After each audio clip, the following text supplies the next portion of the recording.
Hi friends, welcome to our channel. ఈరోజు మనం ఒక మంచి మిస్టరీ థ్రిల్లర్ మూవీ స్టోరీని డిస్కస్ చేద్దాం. అదే 2024లో యాక్టర్ సుహాస్ నటించినటువంటి ప్రసన్న వదనం.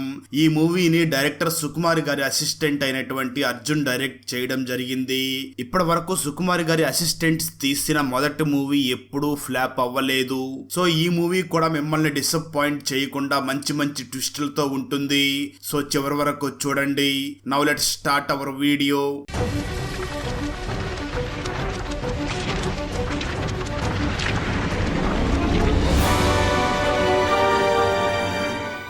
ఓపెన్ చేస్తే సూర్య తన పేరెంట్స్ ఇంకా తన ఫ్రెండ్ అయినటువంటి విఘ్నేష్ తో కారులో వెళుతూ ఉండగా వారి కారుకి యాక్సిడెంట్ అయ్యి హాస్పిటల్లో అడ్మిట్ అవుతారు.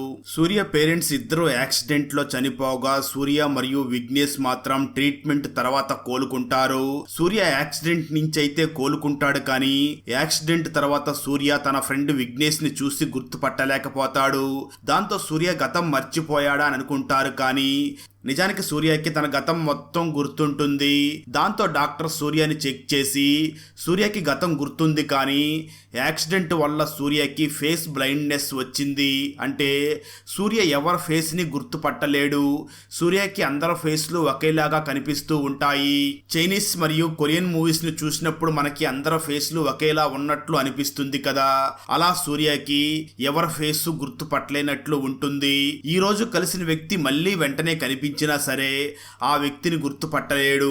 అంతేకాదు అందరి గొంతులు ఒకేలాగా అనిపిస్తాయి. సో గొంతు కూడా గుర్తుపట్టలేడు. అంటే సింపుల్ గా చెప్పాలి అంటే సూర్యకి జరిగింది మొత్తం గుర్తుంటుంది, కానీ ఫేసులు గొంతులు మాత్రమే గుర్తుండవు అని చెప్తాడు డాక్టర్. కొన్ని సంవత్సరాల తర్వాత సూర్యకి ఫేసులు గుర్తుండవు కాబట్టి ఎదుటి వారు వేసుకున్న బట్టల కలర్స్ ని బట్టి, వారి బాడీ స్ట్రక్చర్ ని బట్టి, వారి హెయిర్ స్టైల్ ని బట్టి, వారి ఒంటి మీద ఉన్న టాటూస్ ని బట్టి గుర్తుపట్టి మాట్లాడుతూ ఉంటాడు. ఒకరోజు సూర్య ట్రాఫిక్ జామ్ లో ఉండగా ఒక దొంగ పర్సు కొట్టేసి పారిపోవడంతో సేమ్ దొంగ వేసుకున్న కలర్ డ్రెస్సే వేసుకుని ఉన్న సత్యాన్ని పోలీసులకి అప్పచెప్పి వెళ్లిపోతాడు సూర్య తనని గుర్తుపట్టడానికి సూర్య ఫ్రెండ్ విఘ్నేష్ కూడా తన హెయిర్ కి రెడ్ కలర్ వేసుకుంటూ ఉండడంతో హెయిర్ కలర్ ని బట్టి విఘ్నేష్ ని గుర్తుపడుతూ ఉంటాడు సూర్య. ఎఫ్ఎం లో రేడియో జాకీగా వర్క్ చేస్తున్న సూర్య ఒక రోజు రోడ్డు మీద ఆద్య ఒక ముసలి వ్యక్తికి హెల్ప్ చేయడం చూసి ఇంప్రెస్ అవుతాడు.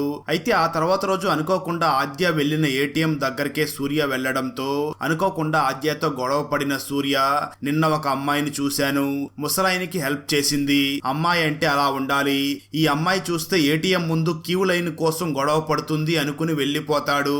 ఆ రోజు రాత్రి బెంజ్ షోరూమ్ లో వర్క్ చేసే ఆద్య సింగిల్ గా రోడ్డు మీద వెళుతూ ఉండగా ఒక గ్యాంగ్ ఆద్య వెంటబడి టీస్ చేస్తూ ఉంటారు. దాంతో ఆద్య అటుగా వెళుతున్న సూర్య కార్ని ఆపి లిఫ్ట్ అడుగుతుంది.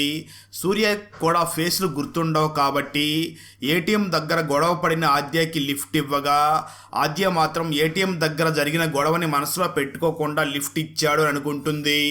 అలా కారులో వెళ్లే టైంలో సూర్య ఆద్యతో మాట్లాడుతూ మొన్న ఒక అమ్మాయి ముసలాయనికి హెల్ప్ చేసింది అంటూ పొగుడుతూ మాట్లాడడంతో సూర్య తనని పడేయాలి అని అలా మాట్లాడుతున్నాడు అని అనుకుంటుంది ఆద్య.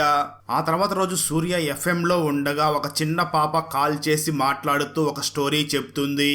ఆ స్టోరీలో ఇద్దరు మహిళలు రాజు దగ్గరకు వెళ్లి ఒక చిన్న పాపని నా బిడ్డ అంటే నా బిడ్డ అంటూ గొడవ పడుతూ ఉంటారు. దాంతో రాజు ఆ బిడ్డకి అసలు తల్లి ఎవరో తెలుసుకోవాలి అని ఆ బిడ్డను తీసుకుని మంటల్లోకి వెయ్యిబోగా ఒక మహిళ మాత్రం సైలెంట్ గా కూర్చుని ఉండగా ఒక మహిళ మాత్రం మంటల్లోకి దూకి మరీ ఆ బిడ్డని కాపాడుకుంటుంది. అది చూసిన రాజు, మనల్ని నిజంగా ప్రేమించే వాళ్ళు ప్రాణానికి తెగించైనా మనల్ని కాపాడుకుంటారు అని చెప్పి మంటల్లోకి దూకిన మహిళనే అసలైన తల్లి అని గుర్తిస్తాడు అని స్టోరీని చెప్తుంది ఆ చిన్న పాప. ఇది మొత్తం ఏసీపీ వైదేహి మరియు వైదేహి భర్త వరుణ్ వింటూ ఉంటారు. వైదేహి తన దగ్గరికి వచ్చే వారికి లేదనకుండా హెల్ప్ చేస్తూ పేదవారికి ఆర్థిక సహాయం కూడా చేస్తూ ఉంటుంది. అలాగే డ్యూటీలో ఎంత బిజీగా ఉన్నా సరే ఇంటి పని కూడా చేస్తూ వరుణ్కి ఇష్టమైన ఫుడ్ ని వండి పెడుతూ ఉంటుంది. ఆ తర్వాత రోజు రోజు ఆద్య మరియు ఆద్య ఫ్రెండ్ రోడ్డు మీద వెళుతూ ఉండగా ఒక దొంగ ఆద్య పర్సు దొంగలించి పారిపోగా అటుగా వెళుతున్న సూర్య ఆ దొంగ వెనకాలే పరుగు తీస్తూ ఉంటాడు. అది చూసిన ఆద్య సూర్య దొంగను పట్టుకోవడానికే పరిగెత్తుతున్నాడు అని అనుకుంటుంది. కానీ సూర్య మాత్రం బస్సు ఎక్కడం కోసం పరిగెత్తుతూ ఉంటాడు. దాంతో దొంగని దాటేసి వెళ్లి మరీ బస్సు ఎక్కడమే కాకుండా దొంగ కూడా బస్సు కోసమే పరిగెడుతున్నాడు అనుకుని ఆ దొంగకి చెయ్యి ఇచ్చి మరీ బస్సులోకి ఎక్కిస్తాడు. అది చూసిన దొంగ షాక్ అవ్వగా సత్య ఆద్యాని చూసి వాళ్ళిద్దరూ తోడు దొంగలు, ఒకసారి ట్రాఫిక్ జామ్ లో ఇలాగే దొంగతనం చేసి నన్ను ఇరికించారు అని చెప్తాడు సత్య. ఒకరోజు రాత్రి వర్షం పడుతూ ఉండడంతో సూర్య ఒక చెట్టు కింద నిల్చొని స్మోక్ చేస్తూ ఉంటాడు. కొంచెం దూరంలో ఒక వ్యక్తి ఒక మహిళతో కలిసి ఫుట్ పాత్ మీద మాట్లాడుకుంటూ వెళుతూ ఉంటారు. అయితే ఆ వ్యక్తి సడన్ గా ఆ మహిళని రోడ్డు మీద వెళుతున్న లారీ కిందకి తోసేసి కొంచెం ముందుకు వెళ్ళగా ఒక కారు వచ్చి ఆగుతుంది. ఆ మహిళని తోసేసిన వ్యక్తి ఆ కారు ఎక్కి వెళ్లిపోతాడు. ఇదంతా చూసిన సూర్య ఆ మహిళ దగ్గరికి వెళ్లి కాపాడదామని అనుకుంటాడు. కానీ ఆ మహిళ స్పాట్ లోనే చనిపోయి ఉంటుంది. ఆ తర్వాత రోజు ఇది ఒక యాక్సిడెంట్ గా న్యూస్ లో వస్తూ ఉంటుంది. కానీ విఘ్నేష్ మాత్రం హెయిర్ కలర్ లేకపోతే నన్నే గుర్తుపట్టలేవు, సంబంధం లేని వాటిలో వేలి పెట్టి రిస్క్ లో పడకు అని అంటాడు. దాంతో సూర్య నేరుగా స్టేషన్ కి వెళ్లకుండా ఒక ఫోన్ బూత్ నుంచి స్టేషన్ కి కాల్ చేసి రాత్రి జరిగింది యాక్సిడెంట్ కాదు హత్య అని చెప్పి ఆ ఫోన్ ని కట్ చేస్తాడు.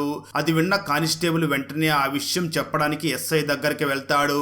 ట్విస్ట్ ఏమిటి అంటే రాత్రి మహిళని లారీ కిందకి తోసేసిన వ్యక్తి ఆ స్టేషన్ లో ఎస్ఐ గా వర్క్ చేస్తూ ఉంటాడు. కానిస్టేబుల్ మాటలు విన్న ఎస్ఐ చంద్ర టెన్షన్ పడి వెంటనే సైబర్ టీమ్ కి కాల్ చేసి స్టేషన్ కి ఒక ఫోన్ కాల్ వచ్చింది, అది ఎక్కడి నుంచి వచ్చిందో చెప్పండి అని అంటాడు. కొద్దిసేపటి తర్వాత పోలీసులు సూర్యకి ఫోన్ చేసి స్టేషన్ కి రమ్మనడంతో సూర్య టెన్షన్ పడుతూనే స్టేషన్ కి వెళ్తాడు. ఒక కానిస్టేబుల్ సూర్యని చూసి ఈ అమ్మాయి పర్సుని దొంగలించావంట కదా, నీ పార్ట్నర్ ఎక్కడా, లిఫ్ట్ ఇచ్చి మరీ హెల్ప్ చేశావు, మళ్ళీ పర్సును కొట్టేస్తూ ఉంటావా అంటూ తిడతాడు. అదే టైంలో పర్సు కొట్టేసిన దొంగ మరొక కేసులో స్టేషన్ కి రావడంతో సూర్యని తప్పుగా అర్థం చేసుకున్నట్లు ఆద్యకి అర్థం అవుతుంది. దాంతో సూర్యకి సారీ చెప్పి ఫ్రెండ్షిప్ చేయడం మొదలు పెడుతుంది. ఒకరోజు ఒక అమ్మాయి వచ్చి సూర్యకి ప్రపోజ్ చేయడంతో సూర్య తనని చూసి తనకి ఉన్న ఫేస్ బ్లైండ్నెస్ గురించి చెప్పడంతో ఆ అమ్మాయి సూర్య నుంచి పారిపోతుంది. అక్కడే ఉన్న ఆద్య అది మొత్తం వినడంతో సూర్యకి ఉన్న ప్రాబ్లం ఆద్యకి అర్థమవుతుంది. ఆద్య కూడా విఘ్నేష్ లాగా హెయిర్ కి కలర్ వేసుకోవడం స్టార్ట్ చేస్తుంది. అదే టైంలో ఎస్ఐ చంద్ర సూర్య కాల్ చేసిన ఫోన్ బూత్ కి ఎదురుగా ఉన్న షాప్ లో ఉన్న సీసీటీవీ కెమెరాని చెక్ చేసి సూర్య కార్ నెంబర్ ని ఐడెంటిఫై చేసి సూర్య అడ్రస్ కి వెళ్లి ఎంక్వైరీ చేస్తూ ఉంటాడు. అక్కడ ఉన్న ఒక వ్యక్తి ఎస్ఐ చంద్రాని చూసి సూర్య ఒకప్పుడు ఇక్కడే ఉండేవాడు, 3 ఏళ్ల క్రితమే ఇక్కడి నుంచి వెళ్లిపోయాడు, ఎక్కడికి వెళ్ళాడో తెలియదు అని చెప్తాడు. ఆ తర్వాత రోజు ఏసీపీ వైదేహి లారీ యాక్సిడెంట్ లో చనిపోయిన అమృత ఇంటికి వెళ్తుంది. అమృతని లారీ కిందకి తోసేసిన చంద్ర కూడా వైదేహితో కలిసి అమృత ఇంటికి వెళ్తాడు. వైదేహి అమృత కుటుంబానికి ధైర్యం చెప్పి ఓదార్చుతూ ఉంటుంది. అప్పుడే రివీల్ అయ్యే ట్విస్ట్ ఏమిటి అంటే చనిపోయిన అమృత ఎవరో కాదు, వైదేహి ఇంట్లో పని మనిషిగా వర్క్ చేసే లక్ష్మికి కూతురు అని తెలుస్తుంది. అమృత ఫ్యామిలీని ఓదార్చిన వైదేహి తన కారు దగ్గరికి వెళ్లి కారులో కూర్చుని ఉన్న తన భర్త వరుణ్ణి చూసి నువ్వు కూడా అమృత ఇంటికి వచ్చి వారికి ధైర్యం చెప్తే బాగుండేది అని అంటుంది. కానీ వరుణ్ మాత్రం ఏమీ మాట్లాడకుండా డ్రైవర్ ని చూసి ఇంటికి డ్రైవ్ చెయ్యి అని అంటాడు. ఆ తర్వాత రోజు సూర్య కారులో ఒంటరిగా వెళుతున్న Aadya road side car break down అయ్యి టాక్సీ కోసం వెయిట్ చేస్తున్న మహిళని చూసి చేతిలో చిన్న పాప కూడా ఉంది అని టాక్సీ కోసం వెయిట్ చేయకండి, నేను లిఫ్ట్ ఇస్తా రండి అని కారులో ఎక్కించుకుని తీసుకుని వెళ్లి డ్రాప్ చేస్తుంది. ట్విస్ట్ ఏమిటి అంటే ఆ మహిళ ఎస్ఐ చంద్ర వైఫ్ కావడంతో చంద్ర ఆద్యని ఫాలో అయ్యి ఆద్య ఆ కారుని సూర్యకి ఇవ్వడం చూసి సూర్యని కూడా ఫాలో అయ్యి ఆ రోజు రాత్రి ఫేస్ కు మాస్క్ వేసుకుని సూర్య మీద అటాక్ చేసి బాగా కొట్టి ఆ యాక్సిడెంట్ గురించి ఎక్కడైనా వాగితే చంపేస్తా అని వార్నింగ్ ఇస్తాడు. అదే టైంలో సూర్య ఎస్ఐ చంద్ర చెస్ట్ మీద ఉన్న టాటూను చూస్తాడు. చంద్ర సూర్యని కొడుతూ ఉండగా అటుగా ఎవరో వెళ్లడంతో సూర్యని వదిలేసి పారిపోతాడు చంద్ర. ఆ తర్వాత రోజు వరుణ్ ఒంటరిగా చనిపోయిన అమృత ఇంటికి వెళ్లి ధైర్యం చెప్పి ఒక మనీ బ్యాగ్ ని కూడా ఇచ్చి వెళ్లిపోతాడు. సూర్య మీద అటాక్ జరిగినప్పటి నుంచి సూర్య భయపడిపోతూ బాగా ఆలోచించి ఆ తర్వాత రోజు పోలీస్ స్టేషన్ లో కంప్లైంట్ ఇవ్వాలి అని ఫిక్స్ అయ్యి స్టేషన్ కి వెళ్తాడు. అదే టైంలో ఏసీపీ వైదేహి కూడా అక్కడే ఉండడంతో వరుణ్ వైదేహికి ఫుడ్ తీసుకుని వెళ్లి వైదేహిని చూసి అమృత యాక్సిడెంట్ కేసు ఏమైంది అని అడగ్గా అది విన్న వైదేహి యాక్సిడెంట్ జరిగిన స్పాట్ లో సీసీటీవీ కెమెరాలు లేవు, సో విచారణ జరుగుతూనే ఉంది అని అంటూ వరుణ్ ని అనుమానంగా చూస్తూ యాక్సిడెంట్ జరిగిన ఏరియాలో ఈ వాటర్ బాటిల్ దొరికింది, ఈ బాటిల్ నీదే కదా వరుణ్ అని అంటుంది. అది విన్న వరుణ్ తడబడుతూ అవును ఆ బాటిల్ నాదే, నేనే తనకి ఆ బాటిల్ వాడుకోమని ఇచ్చాను అని అంటాడు. ఆ తర్వాత వరుణ్ స్టేషన్ నుంచి వెళ్లిపోగా వైదేహి అనుకోకుండా సూర్యాని చూసి తన క్యాబిన్ లోకి పిలిచి ఏంటి విషయం, కేసు ఏమిటి అని అంటుంది. అది విన్న సూర్య నవంబర్ 15th జరిగింది యాక్సిడెంట్ కాదు, ఎవరో ఒక వ్యక్తి ఆ అమృతాన్ని లారీ కిందకి తోసేయడం నేను చూశాను, అదే వ్యక్తి మాస్క్ పెట్టుకుని నా మీద కూడా అటాక్ చేశాడు, నాకు ఫేస్ బ్లైండ్నెస్ ఉంది, అందుకే కిల్లర్ ఫేస్ ని గుర్తుపట్టలేను అని మొత్తం డీటెయిల్డ్ గా చెప్పి కిల్లర్ చెస్ట్ మీద ఒక చిన్న పాప పాదం లాంటి టాటూ కూడా ఉంది అని చెప్పి తన డీటెయిల్స్ ని కూడా ఇచ్చి వెళ్లిపోతాడు సూర్య. దాంతో బాగా ఆలోచించిన వైదేహి వెంటనే ఎస్ఐ చంద్ర దగ్గరికి వెళ్లి ఎస్ఐ చంద్రాన్ని పట్టుకుని బాగా కొట్టి నీకు ఒక్క పని కూడా సరిగ్గా చేయడం తెలియదా, వాడు నీ టాటూ చూసేశాడు, అయినా వాడిని కొట్టమని నీకెవరు చెప్పారు అని తిడుతుంది. ట్విస్ట్ ఏమిటి అంటే వైదేహి మరియు చంద్ర కలిసి ఆ అమృతాన్ని చంపేసి ఉంటారు. దాంతో వైదేహి చంద్రాన్ని చూసి సూర్యని బాగా ఫాలో అయ్యి పూర్తి డీటెయిల్స్ తెలుసుకో, ఏం చెయ్యాలో నేను చెప్తా అని అంటుంది. అదే టైంలో ఆద్య మరియు సూర్యాలు కూడా ఒకరినొకరు ఇష్టపడుతూ రిలేషన్షిప్ లో ఉంటారు. అలా ఒక రోజు సూర్య పార్క్ లో నడుస్తూ ఉండగా ఒక వ్యక్తి సూర్యాని చూసి ఒక బ్యాగ్ ని చూపించి ఆ బ్యాగ్ నా చేతికి ఇవ్వండి అని అనడంతో సూర్య ఆ బ్యాగ్ ని అందించి వెళ్ళిపోతాడు. ఆ తర్వాత రోజు పోలీసులు సూర్యని అరెస్ట్ చేసి నువ్వే అమృతాన్ని లారీ కిందకి తోసి చంపేసి మళ్ళీ నువ్వే ఏమీ తెలియనట్లు కంప్లైంట్ ఇస్తున్నావా అని గోవింద్ అనే వ్యక్తిని పిలిచి నువ్వేం చూసావో చెప్పు అని అనడంతో గోవింద్ పోలీసుల్ని చూసి నవంబర్ 15th ఈ సూర్య అమృతాన్ని లారీ కిందకి తోసేయడం చూశాను, నేను సూర్యని కలిసి ఈ విషయం పోలీసులకు చెప్తాను అంటే వద్దు అని నన్ను పార్క్ కి పిలిచి డబ్బు కూడా ఇచ్చాడు, కానీ నేను నిజం చెప్పాలి అని ఫిక్స్ అయ్యి నిజం చెప్తున్నా అని అంటాడు గోవింద్. అందుకు సాక్ష్యంగా పార్క్ లోని సీసీటీవీ వీడియోని కూడా చూడగా దానిలో సూర్య గోవింద్ కి ఒక బ్యాగ్ ని ఇస్తున్నట్లుగా రికార్డ్ అయి ఉంటుంది. అలా వైదేహి మరియు చంద్రాలు సూర్యకి వ్యతిరేకంగా సాక్ష్యాల్ని పుట్టించి సూర్యాని కస్టడీలోకి తీసుకుంటారు. ఆ వెంటనే గోవింద్ ఎక్కడ ఉంటాడో అడ్రస్ చెప్పు అని అడ్రస్ రికార్డ్ చేసుకుని పిలిచినప్పుడు కోర్టుకి రా అని చెప్పి గోవింద్ని పంపించేస్తారు. ఆ వెంటనే వైదేహి ఎస్ఐ చంద్రాన్ని చూసి వీడిని జడ్జి ముందుకు తీసుకుని వెళ్తే వీడు జడ్జి ముందు కూడా నిజం చెప్పే అవకాశం ఉంది, సో వీడిని రిమాండ్ లోనే చంపేయాలి అని ఒక ఇద్దరు కిల్లర్స్ ని ఎస్ఐ చంద్రాకి చూపించి వీళ్ళు వాడిని వేసేస్తారు అని చెప్తుంది. ఆ తర్వాత రోజు సూర్యాని కోర్టుకి తరలించే ముందు కోర్టు ఆవరణలోని టాయిలెట్ లో ఇద్దరు కిల్లర్స్ సూర్యాని చంపడానికి రెడీగా ఉంటారు. అయితే అనుకోకుండా కిషోర్ అనే ఎస్ఐ కూడా టాయిలెట్ లోకి వెళ్లడంతో కిషోర్ కిల్లర్స్ ని ఆపే ప్రయత్నం చేస్తాడు. అయితే కిల్లర్స్ కిషోర్ ని చంపేయగా సూర్య కిషోర్ దగ్గర ఉన్న గన్ను తీసుకుని కిల్లర్స్ ని బెదిరించి అక్కడి నుంచి పారిపోతాడు. దాంతో పోలీసులు సూర్య కోసం గాలిస్తూ ఉండగా సూర్యకి తన మీద దొంగ సాక్ష్యం చెప్పిన గోవింద్ ఇంటి అడ్రస్ గుర్తుకు వచ్చి గోవింద్ వెంట పడగా గోవింద్ సూర్య నుంచి తప్పించుకుని పారిపోతూ యాక్సిడెంట్ అయ్యి చనిపోతాడు. మరో పక్క చనిపోయిన అమృత ఫాదర్ భారీ మొత్తంలో డబ్బుని బయటికి తీసి నిప్పంటించి ఈ డబ్బు వల్లే ఇప్పుడు అందరూ నా కూతురు గురించి తప్పుగా అనుకుంటున్నారు అంటూ బాధపడతాడు. విఘ్నేష్ సూర్యని చూసి అమృత భర్త చనిపోయి 3 ఏళ్లయ్యింది, అమృత పోస్ట్ మార్టం రిపోర్ట్ లో అమృత ప్రెగ్నెంట్ అని తెలియడంతో అందరూ అమృత గురించి తప్పుగా మాట్లాడుకుంటున్నారు అని చెప్తాడు. ఆ వెంటనే సూర్య వెళ్లి అమృతాది యాక్సిడెంట్ కాదు హత్య అని చెప్పి వెళ్లిపోతాడు. ఆ వెంటనే సూర్య గణేష్ ని చూసి పార్క్ లోని బ్యాగ్ వల్లే కదా నా మీద వ్యతిరేకంగా సాక్ష్యం పుట్టించారు, అసలు పార్క్ లో ఆ బ్యాగ్ ఎవరు పెట్టారో చూస్తే నన్ను ఎవరు ఇరికించారో తెలిసిపోతుంది కదా అని వెంటనే ఆ పార్క్ సీసీటీవీ వీడియోని చెక్ చేయగా ఆ సీసీటీవీ వీడియోలో ఎస్ఐ చంద్ర వీడియో రికార్డ్ అయి ఉంటుంది. దాంతో తనని ఇరికిస్తున్నది చంద్రానే అని తెలుసుకుని వెంటనే ఎస్ఐ చంద్రాని ఫాలో అయ్యి చంద్ర ఇంట్లోకి వెళ్ళగా ఇంట్లోని ఫొటోస్ లో చంద్ర చెస్ట్ మీద ఉన్న టాటూ కూడా కనిపించడంతో తన మీద అటాక్ చేసింది కూడా చంద్రానే అని సూర్యకి అర్థమవుతుంది.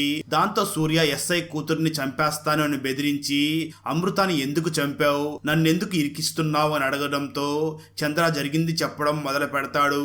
స్టోరీ గతానికి వెళ్తుంది. నిజానికి వైదేహి వరుణ్ని మొదటిసారి చూసినప్పటి నుంచే ఇష్టపడుతూ వరుణ్తో ఎవరైనా అమ్మాయి దగ్గరవుతున్నారు అనే అనుమానం కలిగినా ఆ అమ్మాయిని తప్పుడు కేసుల్లో ఇరికిస్తూ వరుణ్ని లవ్ చేసి వరుణ్ కోసం తన ఫ్యామిలీని కూడా వదిలేసి వరుణ్ని పెళ్లి చేసుకుని వరుణ్ణి ప్రేమగా చూసుకుంటూ ఉంటుంది. అయితే వైదేహికి ఉన్న హెల్త్ ఇష్యూస్ వల్ల వైదేహికి పిల్లలు పుట్టే ఛాన్స్ లేదని డాక్టర్స్ కరాఖండిగా చెప్పడంతో పిల్లలంటే ఇష్టపడే వరుణ్ డిప్రెషన్ లోకి వెళ్లిపోతాడు. అదే టైంలో పని మనిషి లక్ష్మి కూతురు అమృతాన్ని చూసిన వరుణ్ వెంటనే వెళ్లి వైదేహిని చూసి, అమృతాన్ని చూశాను, చాలా హెల్దీగా ఉంది, మనం సరోగసి ట్రై చేద్దాం, నా స్పెర్మ్ మరియు నీ ఎగ్స్ ని ఉపయోగించి అమృతలోకి ప్రవేశపెట్టి మనం బేబీని కందాం, మన బేబీనే పుడుతుంది కానీ అమృత ద్వారా పుడుతుంది, అందుకు అమృత ఫ్యామిలీకి డబ్బు ఇద్దామని వైదేహికి చెప్పడంతో వైదేహి కూడా అందుకు ఒప్పుకుంటుంది. దాంతో అమృత ఫ్యామిలీని ఒప్పించి వారికి డబ్బులు ఇచ్చి ప్రాసెస్ స్టార్ట్ చేస్తారు. దాంతో వరుణ్ స్లోగా అమృతాన్ని బాగా చూసుకుంటూ ఫ్యామిలీలో ఒకరిగా చూసుకుంటూ ఉండడంతో తనకి దక్కాల్సిన రెస్పెక్ట్ మొత్తం అమృతకి దక్కుతుంది అనుకుంటూ ఉంటుంది వైదేహి.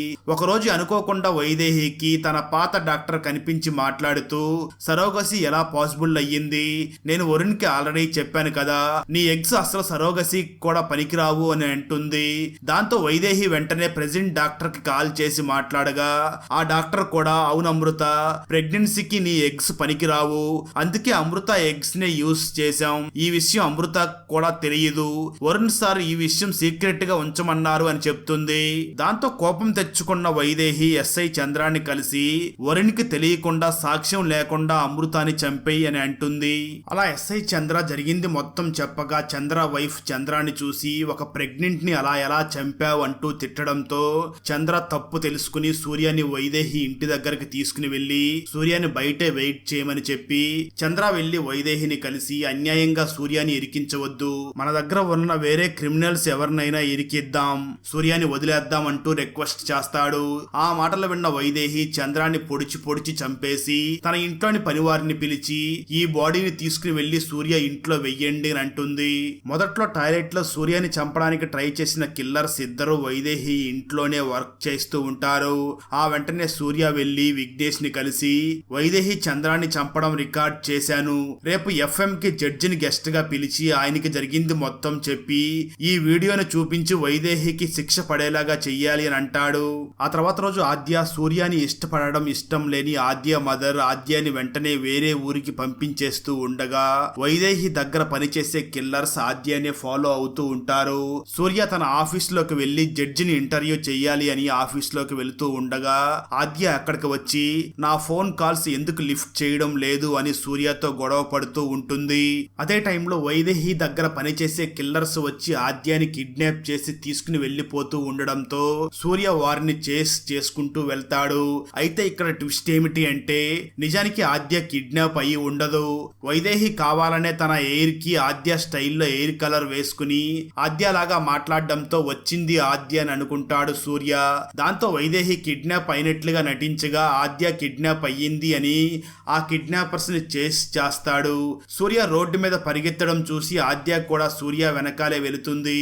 అలా ఒక నిర్మానుష్యమైన ప్రదేశానికి వెళ్ళగా అక్కడ వారి మధ్య ఫైట్ జరుగుతుంది. ఈ ఫైట్ అయితే నెక్స్ట్ లెవెల్లో ఉంటుంది. సూర్య మాత్రం ఎవరు ఆద్య ఎవరు వైదేహి గుర్తుపట్టలేక అవస్థలు పడుతూ ఫైట్ చేస్తూ ఉంటాడు. చివరికి ఆ ఫైట్ లో సూర్యకి దొరికిన వైదేహి గన్నుతో తన ముందు ఉన్న వైదేహి మరియు ఆద్యాలలో ఎవరు ఆద్యానో అర్థం కాక రేడియోలో చిన్న పాప చెప్పిన ఆ స్టోరీని గుర్తు చేసుకుని గన్నుతో తనను తాను భుజం మీద కాల్చుకోగా ఒరిజినల్ ఆద్య సూర్య దగ్గరికి వచ్చి ఏడుస్తూ ఉంటుంది. అప్పుడు సూర్యకి ఒరిజినల్ ఆద్య ఎవరో అర్థమయ్యి చంపడానికి వచ్చిన వైదేహిని గన్నుతో కాల్చి చంపేస్తాడు. అక్కడతో మూవీ అయిపోతుంది. మూవీ ఎలా అనిపించిందో కామెంట్ చెయ్యండి. అన్నట్లు మీరు మన ఛానల్లో అవతార పురుష 1 and 2తో పాటు బాక్ మూవీలను కూడా చూసారా? ఆ మూవీస్ అయితే బెస్ట్ హర్రర్ మూవీస్ అనే చెప్పవచ్చు. మంచి మంచి ట్విస్టులతో చాలా బాగుంటాయి. ఇంకా చూడనట్లయితే ఆ వీడియో లింక్స్ ని ఈ వీడియో డిస్క్రిప్షన్ లో మరియు కామెంట్స్ లో ఇస్తాను, చూసేయండి. Thanks for watching. జై హింద్.